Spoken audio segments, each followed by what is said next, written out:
So this is a 2010 Ducati Multistrada in, I think it's called a pearl white. I've had the bike about 3 months now, maybe not that long, and I'm still getting used to it. It's not a bike like the Triumphs that you sort of quickly and easy get used to it. You jump on it and it's, yeah, I've got it, I've got the measure of it. This is not a bike like that, because I think it's just a lot to do with the size and its power. It's a pretty brutal bike and it takes some taming, I think. This is the first of the 1200s then, obviously the 1100. I always fancied one, but just a bit of an ugly brute, I found. I think the 1200's a pretty bike. It's unusual. It's certainly not one that you instantly love or fall in love with its looks, possibly because of this beak, but certainly a pretty unusual, captivating thing to look at, I think. That single-sided swing arm is gorgeous, isn't it? So yeah, I suppose one of the reasons why people might be watching this is because the thing is that the brand new Multistrada will set you back, what, 14 grand? This cost me 7,000 quid, and obviously the first of the 1200s, you know, you can pick them up for 6-7 grand now, and a lot of people will be concerned, thinking, well, you know, second-hand Ducati, no warranty, is it a good idea? Well, so far, fingers crossed, fingers firmly crossed, it has been for me. I've been very pleased with it. So anyway, I'll take you back down this track. I'll show you what it's like off-road. We might even put it in Enduro mode. But I'm going to have a talk to you about this bike and maybe convince you why it's a good used option, I suppose. So let's try it in Enduro mode, shall we? Just to say we've done it once. Here we are. There we go, we're in Enduro mode. And yeah. The reason why I wouldn't really use this, I mean, this sort of gravel light track you'd be fine on, because the suspension's so good. But would you want to, you know, drop in this bike? It's heavy. Puddle. The suspension's great, I'll give it that. But yeah, you won't want to drop it. So we'll get to the end of this road, we'll get it out of Enduro mode, and we'll talk a little more. So dead easy to spin through these modes. You've got your selector switch here. I'll select sport mode and just hold it in. And there it goes, we're now in sport mode. You can do it on the fly, you just got to make sure that the throttle's closed. I used to be very critical of modes, or think that all you needed was the throttle and that was your mode. Now I'm sold. I'm absolutely sold, and I think I'm sold because on this bike, I think because the power delivery in sport is so brutal, I think it would be a difficult bike if it's, you know, cold, wet, and you're in a lot of traffic. I like the idea that you can tame it, and I think it needs taming. I think there are certain bikes out there that I'm not sure you need to tame them in the same way. But I'm sold. I'm absolutely sold.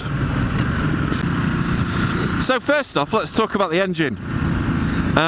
It's from the 1198. It's the 1198 engine, stuck in this rather leggy frame, and you're talking about a sports bike engine, aren't you? Stuck in an adventure frame, which is an interesting thing to do. And certainly, what it does is creates an interesting ride and some excitement, because it's a very powerful bike. I suppose that the thing that a lot of people complain about with this bike is the power delivery low down. And it's certainly true that I think below 3,000 revs that it's lumpy. It's not easy to kind of keep it on a constant throttle. It's not particularly refined. But then this is a big L twin. You know, you got two pistons firing in close to opposite directions. I suppose, you know, what do you expect? Hello. What do you expect? And certainly I think the payoff, of course, I mean, we're in second here, the payoff is ridiculous amounts of torque and ridiculous amounts of power, you know, right off, as soon as you hit 3k, bounces in. So there's the payoff. I'm quite happy with that. I think a few people probably use power commanders, and there's various ways of trying to settle or refine that power, but to be honest, it doesn't really bother me that much. I've got used to it. The torque spread is fantastic. You pick up the revs at about 3-4k and it revs right out to 9-10,000. It's not breathless by about 6 or 7k, which you might find with some twins, but not this one.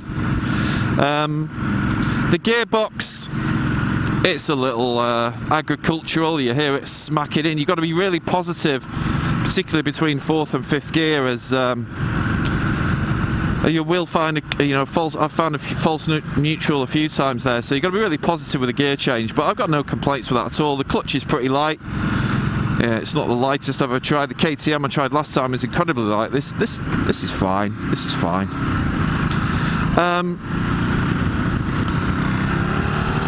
The nice thing about it, I suppose, is that this bike offers you the comfort and levels of comfort and a riding position that enables you to spend long periods in the saddle, and enables you to do long distances and to kind of potter around these sort of back roads, and then, you know, go stupid on it whenever you want to, because the power's lurking waiting for you, which I like it. So it's I think I described it as a Jekyll and Hyde bike in my first vlog on it. I think it is. I think it is. One of the things you might be worried about, of course, is the fact that this fucker's going to break down. Buying a second-hand Ducati, you say, without warranty, you say, without any sort of service plan, you say. Are you crazy? Because most of us dream, or imagine, that this will be us, standing at a bus stop, waiting for the next one. Because the Ducati's broke down, the electrics have gone bonkers, it's set fire to itself, it's eaten itself, and nearly ate you as well. So you'll be on the number 62, back home, crying to the missus about the fact that your Italian bike has gone pajang, papow, kaput. But hopefully not, eh? Hopefully there's many more of these miles to come. So next test is about what this bike will do in the bends. I've purposely chosen this road. This is the road that I chased a Ferrari on the Tiger 8.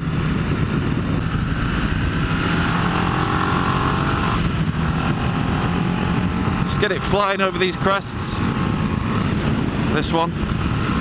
Whoa. There's quite a lot of shit on the road here.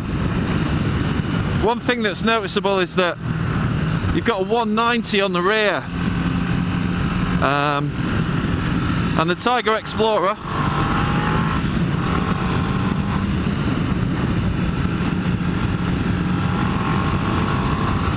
tipped in really nicely. This just needs a little bit more of a shove, so you've got to use counter steering here.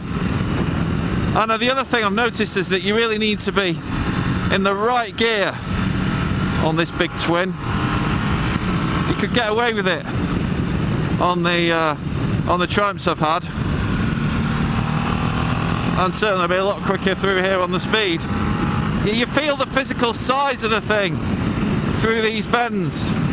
These are sort of flicked left-right combinations, and you can just feel the weight of the bike.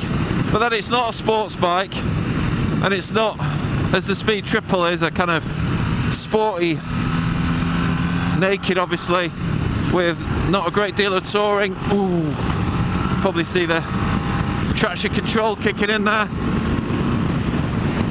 Oh, I've just hit a false neutral there. I'm freewheeling, and that's what I was saying about being positive with that gear change between 4th and 5th. Just needs a little bit more, and fucking hell, I'll tell you what, when you fire it out, when you hit that, it's fun feeling that torque when you come out of that with the bend and get on the gas. A great sound as well, great soundtrack as you open the pipes, open the taps. After piling through the bends though, the nice thing about this bike, or one of the things that I really enjoy about it, is the fact that you can do this as well, and this is an aspect of motorcycling that's really grown on me.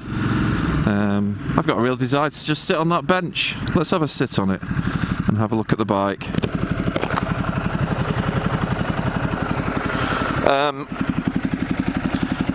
Hopefully no cars come.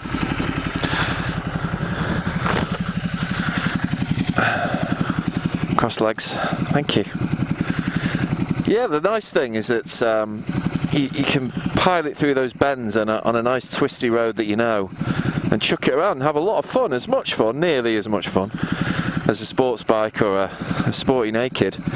And then you can get down these roads, and it's really capable in this sort of stuff, you know, the little minor roads, B roads, where the bumps and stuff are there, and it's massively enjoyable. So the versatility, I think, is one of the things, but then so many of these bikes now, they're kind of built for that, aren't they? I'll show you this thing. This is one of my favourite things on the bike. Look at that. It's just a thing of beauty, isn't it? Absolute thing of beauty. So let's get back on this nice little, I don't know where we're going, but that's all part of the fun, isn't it? All part of the fun. We don't need how do we turn full beam off, people? How do we do that? I've got it on full beam at the moment. So if anyone answers on a postcard, please, if you can tell me how to turn full beam off. See the front come up there? So easy to lift that front in first. I'm not even grabbing much of it. Lot of fun. Hello, Squirrel. Hello, Mr. Squirrel. Wait, where are you going now? Look. Wait, you don't make your mind up, son. Make your mind up. That's it. You made your mind up. Yeah, I want to do this. I want to get onto the great British outdoors and toddle around at 20 miles an hour, and this bike does it really nicely, actually. And then I want to go stupid, and sometimes that might happen even in the same ride out. So I want to be Jekyll and I want to be Hyde, and this bike allows me to be both, all at the same time. So that's my review. You can have it, not have it, take it, leave it, eat it, piss on it, fold it up and burn it, do what you like with it, but just respect the fact that I've taken the time to make it for you. So, buy one.